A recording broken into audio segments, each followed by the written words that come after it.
So why write comic books?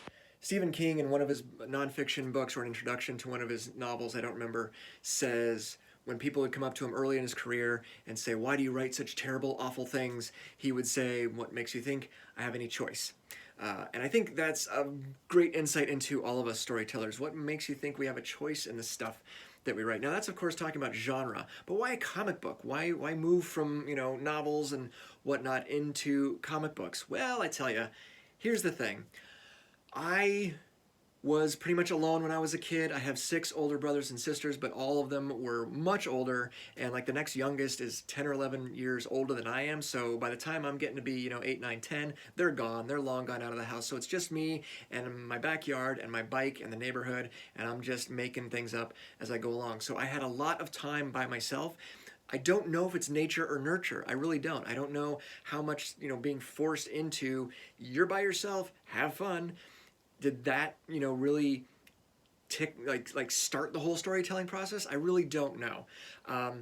I was a big reader as a kid. I learned to read fairly quickly, and I was always a good reader, so I was always ensconced in these various novels, probably way ahead of what I should have been reading.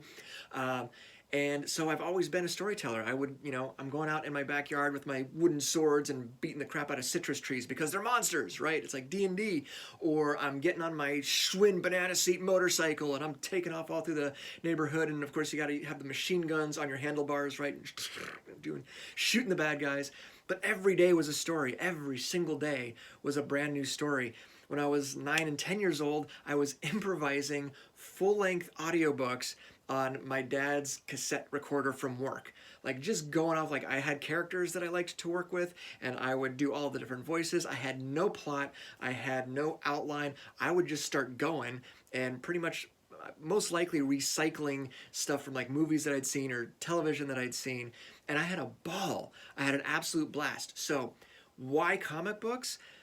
Here in volume 1, I will tell you that the reason is why not.